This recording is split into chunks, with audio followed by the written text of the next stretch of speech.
Welcome to CMO School. For today's episode, I want to kick things off a little differently. So, I'm going to play you a real voice note that I got from someone who wants to step into the fractional CMO space, but she's struggling with something that I hear all the time. So, listen to this. So, one thing that is coming up for me, and I think that this is just a block that I'm having that I probably need to work through. One of the things that I'm seeing is very much the difference between brand marketers and social media marketers and growth marketers, which are very data driven.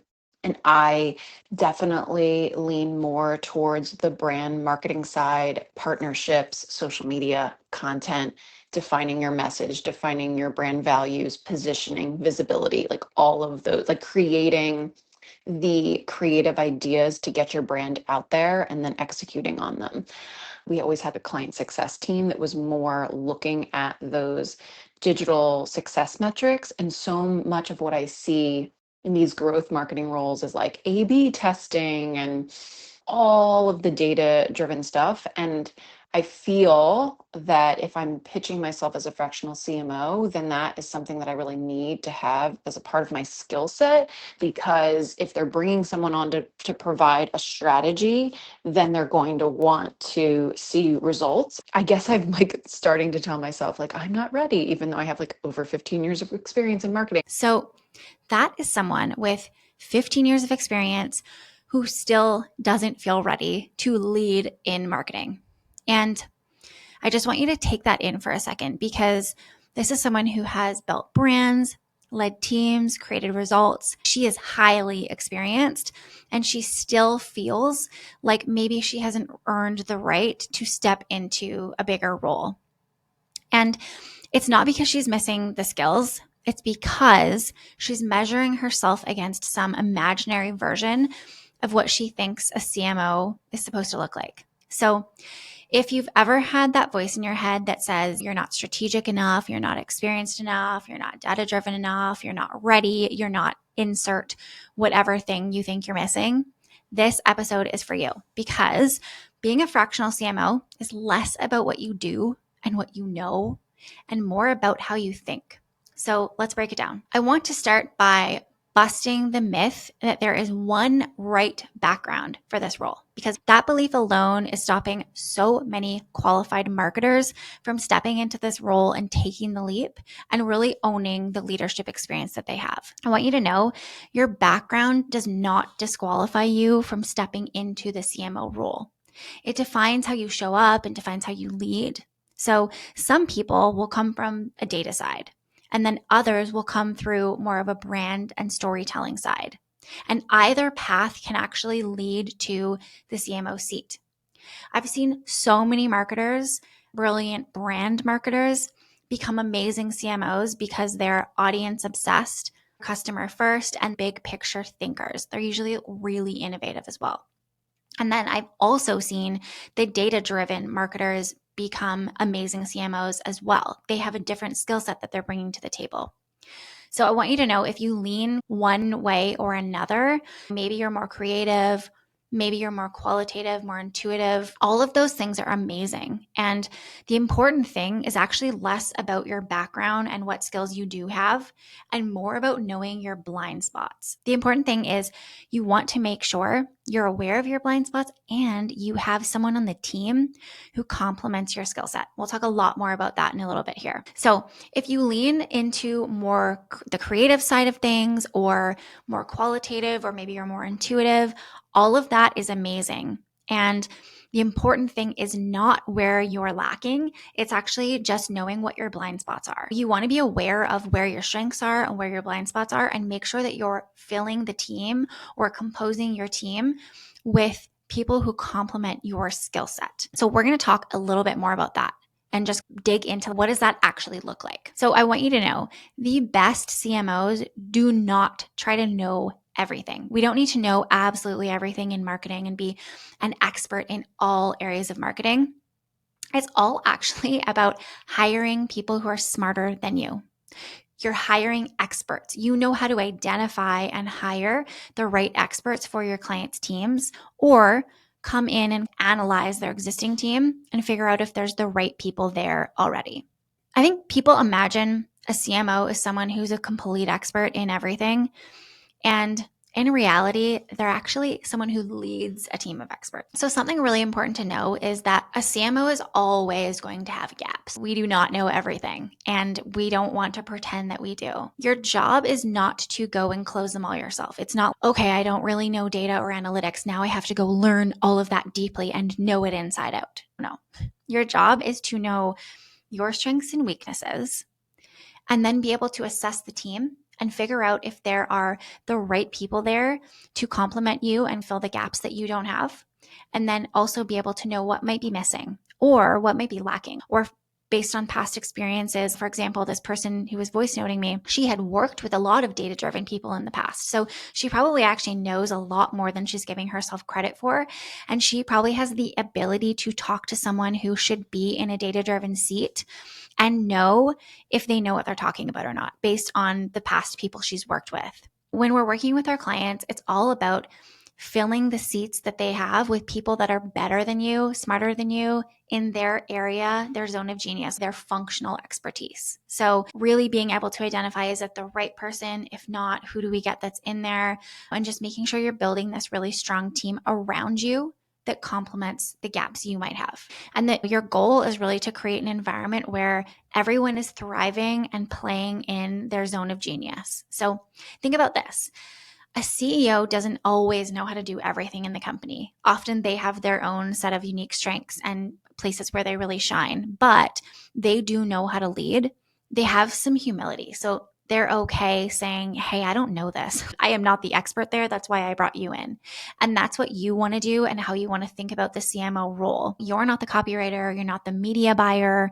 You're not an SEO specialist. You may or may not know data and analytics, funnels, all of these types of things, but you are the leader. So really stand in that and know that what that means is your job is to hire, to delegate, to give your team a clear North Star and help them prioritize and understand the bigger role that marketing's playing in the business. So now that we know a great CMO doesn't need to know absolutely everything, I want to break down what you actually need to do or know to be a great CMO, what really matters. And I think there's just 3 skills that you need to be really good in this role, and I'm going to go over them with you. Number 1 is you ask great questions. So you're challenging assumptions, you're digging beneath the surface of, okay, why is this working this way, or why isn't that working? And you're not afraid to say why, or why are we doing things this way, or how do we know this is true? So it's all about asking the right questions and having humility. And it's okay to say, hey, I don't know this, and this part seems off to me, and can you tell me why? And it's coming from a place of curiosity and poking holes in things that might not feel right, or you're wondering why a team member or an agency is doing a certain thing. So it's just asking the right questions, being curious, and thinking about things critically. Number 2 is you think like a business owner. This is honestly probably the number 1 most important thing that I want you to understand. You are not just coming in and making movement in marketing. We really want to put ourselves in the shoes of the business owner and say, if this was my business, would I spend this money? Would I do things in this priority? What actually matters to me here? I think often as marketers, it's really easy for us to look at a business and say, okay, there's all these things we could do. We could optimize their social media profile. We could hook up these freebies so that there's email flows after, so that people aren't just falling into an email list with no follow-up. We could make the website better. We could rebrand. You are going to come in as a marketer and see so much opportunity. But the goal here is to think like a business owner. You need to get scrappy a lot of the times with clients and say, okay, what really matters now? No matter if a client's team is really big or really small. Even when I worked at Lululemon with marketing teams of 100 plus, there was never enough time and never enough people. And you're always going to come up against that. So it's really about making sure you're prioritizing the right things, prioritizing revenue and needle moving initiatives. So when you're thinking like a business owner, you're going to make decisions like, you know what? My website might not be perfect. My branding might not be perfect, but I'm going to do this launch because I know that will drive revenue.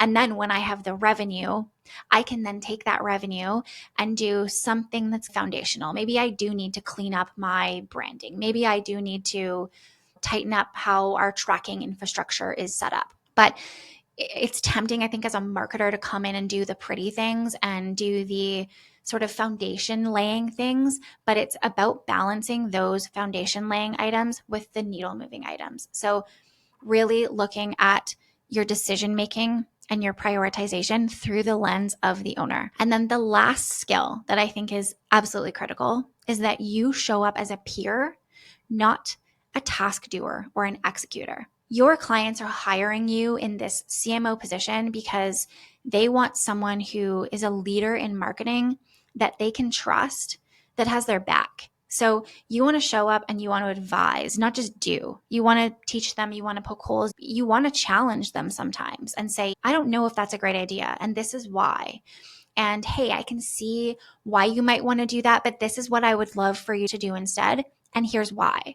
So you're showing up, think of it as a friend. If your friend was going to go do something wrong or maybe not the right thing for their business, you wouldn't hesitate to be like, oh, you know what? Actually, before you do this, I would do that. And this is why. This is what I've learned in my X number of years doing this. So don't be afraid to say that, pushing back a little bit on your client and showing up as a peer to them, because you don't want to be in a position where you are feeling like they're above you and you can't push back, you can't educate. It's really coming from a place of having their best interest at heart. And I have never had a situation where a client has not appreciated me stepping in and saying, hey, this is what I'm thinking. Maybe we do this first, maybe we do that, and this is why. Because there's always a good reason. They really are hiring you because they're not a marketing expert. They want someone to come in who knows more than them, who can help them and hold the reins of marketing and steer them toward making the right decisions with their marketing investment, whether that's team or time or whatever they're focusing their resources on within their marketing. So if you're still sitting there thinking, okay, but am I really ready, Jess? I don't know. I still don't know if I feel ready. I want to take you back to where we started. So we heard a voice note from a marketer with 15 years of experience and a track record of results, and she's still doubting whether she's earned the right to lead. So if that even remotely sounds like you, I really want you to hear this. You don't need more experience. It's not a skill set problem.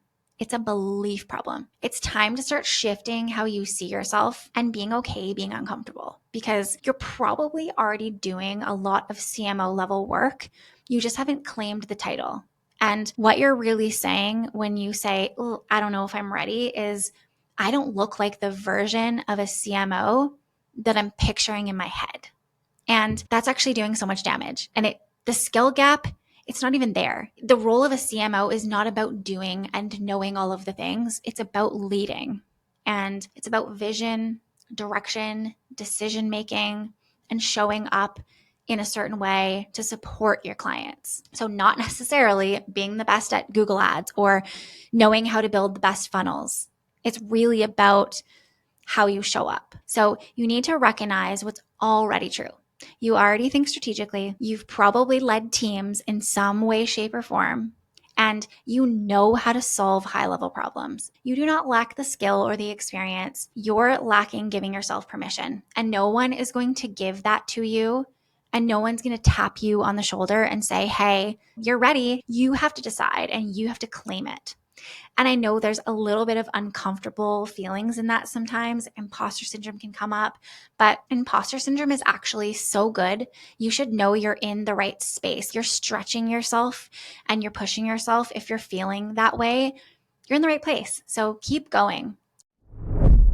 So if you're building a fractional CMO business and you don't want to waste years figuring it out the hard way, Fractional CMO School is open for enrollment, and we'll give you the step-by-step roadmap that I used to build my business to 6 figures in 6 months and then $1 million per year with a small team of 2. There's expert coaching, one-on-one support, and whether you are an aspiring fractional CMO or you're growing, you're trying to figure out how to scale your team or do the role in a way that doesn't lead to burnout, it is a great fit for you. And you can learn more at thecmooffice.com.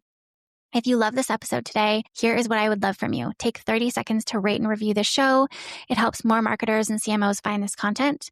Hit follow or subscribe so you never miss an episode. And if you're going to implement any of this or you have questions, please don't hesitate to reach out in my DMs on Instagram. I would love to support you. And thank you for listening. I will see you next week.